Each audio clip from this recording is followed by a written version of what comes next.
And advocates have worked really hard to do something about it. I've been at this work for a long, long time, and I know how hard it is, and I know what it takes to get it done. I was there 30 years ago, the last time this nation passed meaningful gun safety laws, and I'm here today for the most significant law to be passed since then, since the last 30 years. I'd like to thank the leaders and members of the House and Senate for working together to get this done. I especially want to thank the families that Jill and I, many of whom we sat with for hours on end across the country. So many we've gotten to know who lost their souls to an epidemic of gun violence. They lost their child, their husband, their wife. Nothing is going to fill that void in their hearts. But they led the way so other families will not have the experience and the pain and trauma that they had to live through. From Columbine to Sandy Hook to Charleston, Orlando, Las Vegas, Parkland, El Paso, Atlanta, Buffalo, Uvalde. And for the shootings that happen every day in the street that are mass shootings that we don't even hear about. The number of people killed every day in the streets. Their message to us was do something. I don't know how many times we heard that. Just do something. For God's sake, just do something. Well, today, we did. While this bill doesn't do everything I want, it does include actions I've long called for that are going to save lives. It funds crisis intervention, including red flag laws. It keeps guns out of the hands of people who are a danger to themselves and to others. And it finally closes what is known as the boyfriend loophole.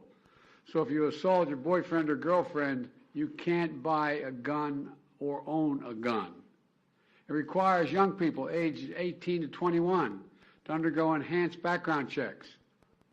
It includes the first ever federal law that makes gun trafficking and straw purchases distinct federal crimes for the first time. It clarifies who needs to register as a federally licensed gun dealer and run background checks before selling a single weapon. You know, this also provides historic funding to address youth mental health crisis in this country, especially the trauma experienced by the survivors of this gun violence. Look, it invests in anti-violence programs that work directly with the people who are most likely to commit these crimes or become victims of gun crimes. Today, we say more than enough.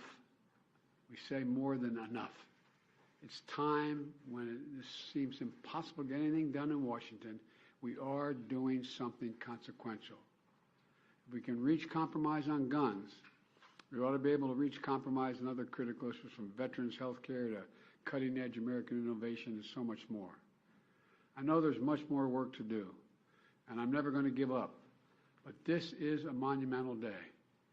God bless us with the strength to continue to work, to get the work that's left undone done, and the lives lost that can't be saved, that are obviously gone, but will be an inspiration for us to do more. I'm not going to sign this bill into law.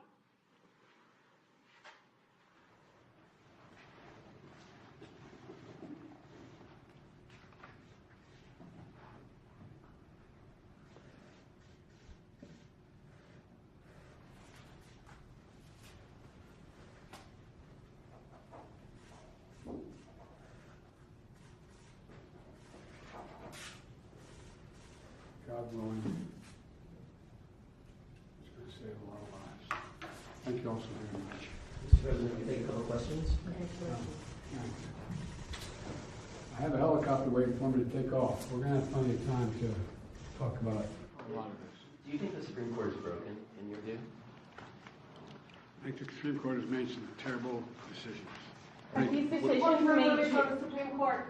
Will you reconsider your previous opposition to expanding the court, sir? What about term limits for justices?